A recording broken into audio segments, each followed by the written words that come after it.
everybody, it's James Lindsay. You're listening to New Discourses Bullets, where I give you a short bullet point type summary of a single topic from woke Marxism so that we know how to beat it. And I actually kind of want to talk about how we win today.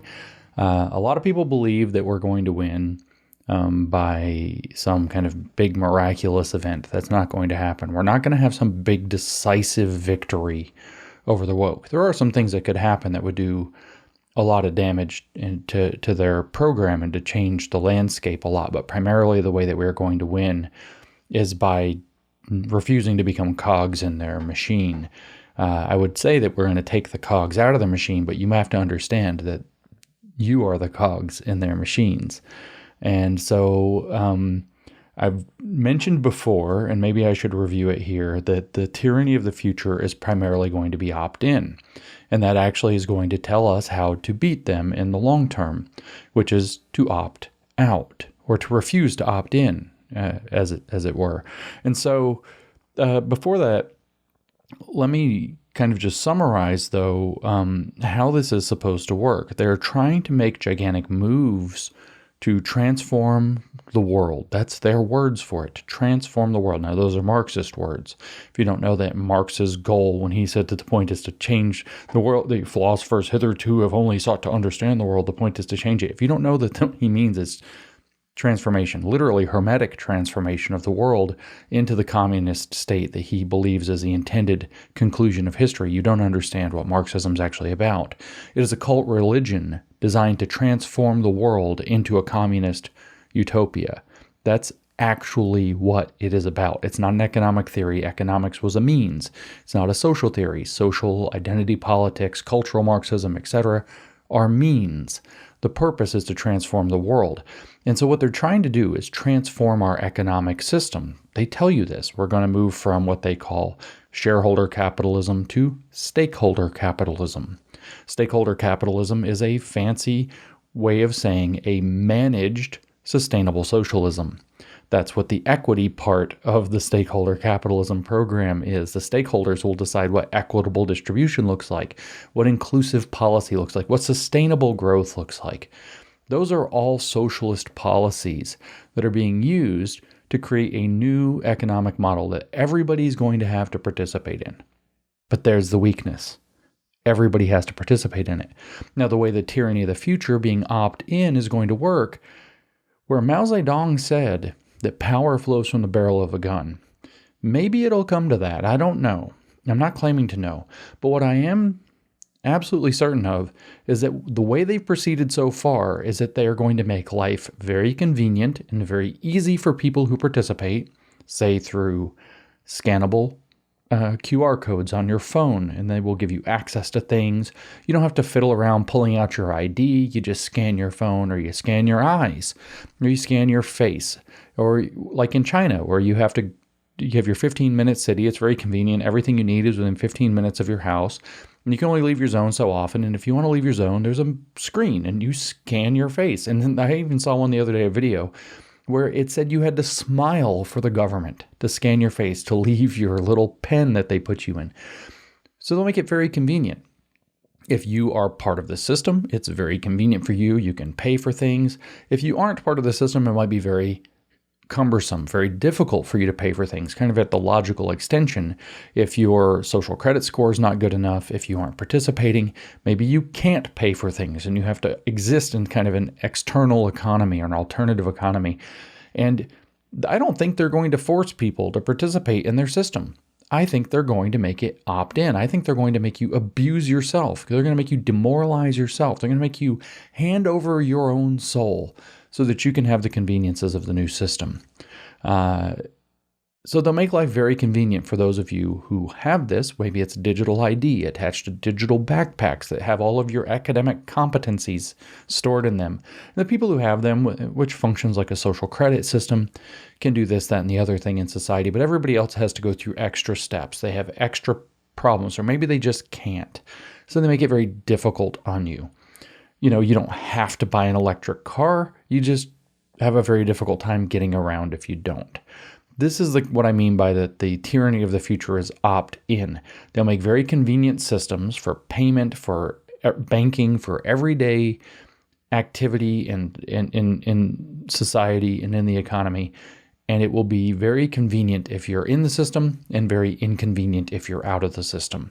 No digital ID. You can still get on the internet, but it's going to be backwards and clunky and slow. But if you want to get on the good internet, you're going to have a digital ID and a digital profile, etc. That's all backed up on the blockchain, yada, yada, yada. Okay. So that sounds really scary. And yeah, of course, in China, they're able to roll this out. But it turns out that a lot of the things they want to roll out, they're not going to succeed without your participation and your consent, some of which are easier to withhold than others. Now, I know he's a controversial figure. I know not everybody loves him, but let's take an example that Steve Bannon gives a lot. I've heard him give this example in person countless times. Actually, I haven't been in person with Steve countless times, only a few times. So I've heard it in person a few times. I've heard it given countless times. And what he says is that some 50 million Americans resisted getting the COVID-19 vaccines. Now, think whatever you want about the vaccine. It doesn't matter. What matters is that 50 million Americans, which is roughly 1 in 7 of us, which is not, by the way, a majority, that's 17% of the population, refused to participate in getting the vaccines, and therefore a vaccine passport was unwieldy. They couldn't just lock that large of a percentage of the population out of the new system. And do you hear vaccine passports pushed any longer? No. The entire thing fell. It didn't fall all at once.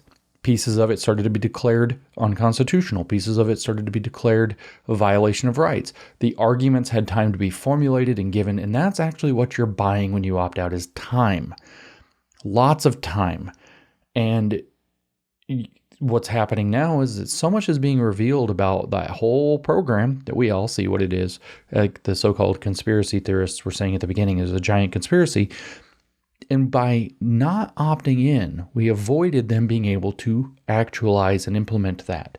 Now let's look at the economy of the future. What do they need to do that? Lots of data. And yeah, they're gathering a lot of data off of you from social media behavior, but not enough. How do you know? Because they're data mining the living crap out of our children in schools, usually using social emotional learning as a data-driven practice in order to do it. Data-driven means a lot of things, but it doesn't mean that there's evidence for it. One of the things that it means is that they are gathering the data. They use that data for a lot of stuff. That's a topic for a different podcast. But one of the things they use that for is to forecast what the economy of the future, how flexible can they be with their agenda? How do they fit the actual human capital that they're growing in the SEL laboratories of your schools into the economy of the future that they're trying to build out for everybody to have to participate in. In other words, that stakeholder capitalism, that productive socialist model that they want us all to be a part of. They have to gather a lot of data. They have to know who they're working with. Guess what? If your kids aren't taking those surveys, if your kids are homeschooled and not going to school, if your kids are not taking part in the building out competency-based education model that they're framing all this around, yeah, if enough kids participate in this, they can lock your kid out. But if they're going to lock out 15 to 20% of the population, they've got a big problem on their hands. Not only do they have a blind spot with their data-driven program, a bunch of people that they don't know how to predict around very well, they also don't have the system built into a lot of people. And we already saw with the COVID vaccine, which is why I brought that up, that if they don't have enough buy-in, the program doesn't work. That slows down implementation. They have to try to coerce people or threaten people or push people or whatever into getting it, which causes a downward spiral for them of more fear, more suspicion, more concern, more opting out, more questions, more digging, more research, more exposure, and eventually their program collapsing.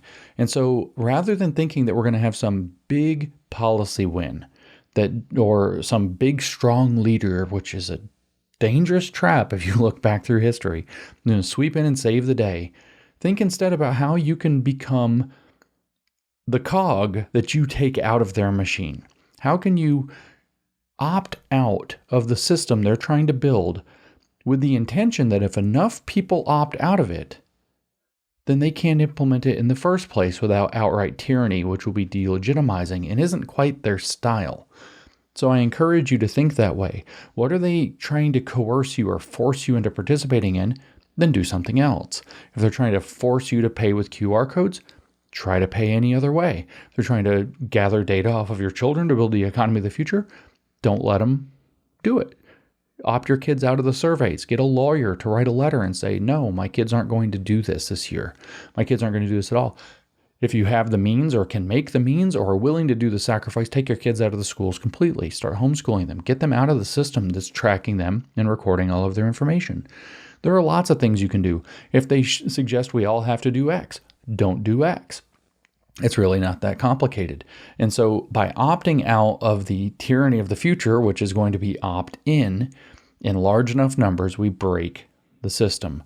What that means is that skepticism, doubt, questions, and doing our own research and publicizing what we find is the way that we expose their frauds and break their system. So the way we win is by chipping away, and by removing ourselves from being the pieces in the machine that they need to lock us in the machine. So give it some thought.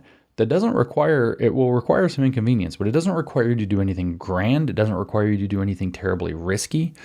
It requires you to do some extra work, or maybe not even that much, and to endure some invective. That's all it was with the vaccine, which, by the way, nobody on earth regrets not getting. It's the best decision that a lot of people never made, or however that needs to be phrased, if you catch what I'm trying to say here. So find a way to consider yourself a potential cog in their machine, or your children, and then take it out of the machine. It's your cog. Take it out of their machine. Make it so that it can't go where it's supposed to go. That's the way that we win. Slow them down. Make it difficult to implement. Make it unwieldy to implement. Make it immoral in a completely different way to implement. Force their hand, and meanwhile, raise the issue so that more and more research exposes the lies and fraud until eventually they trip over their own feet and that part of the program falls away, just like the vaccine passports. It can be done. It has been done. It will be done again. And it is a huge pathway to victory. Just to give you one small encouragement, I know I should have stopped there, but there's one place where this has actually happened that is the unsung victory of the anti-woke, if you will, movement. And that was when the Biden administration took power in 2021, and even in a little bit 2020 after they got elected. They started a huge campaign. It was the unity campaign. We're going to be unity. We're going to have unity. We're going to unify America. Unity, unity, unity. Huge unity campaign. I think you might remember that. Do you ever hear that now? No, you don't. No, you absolutely don't. Now, why don't you? Because we all looked at this. So many, millions of Americans not only made fun of it, but they refused to go along with it. We won't have unity on your terms, was the reply. You're setting the terms. We're not doing it. Maybe we should try to reunify the country, but not until these illegitimate terms are taken off the table. And it was enough to end their campaign. Now, you don't think that that's a big deal. So what? It was a unity campaign. It failed, it flopped, whatever. You have to understand that unity, criticism, unity is the name of the formula that Mao Zedong used to transform China in the 1950s. Create the desire for unity, use as an excuse to generate criticism and self-criticism, and then bring us to unity on their terms, on the regime's terms.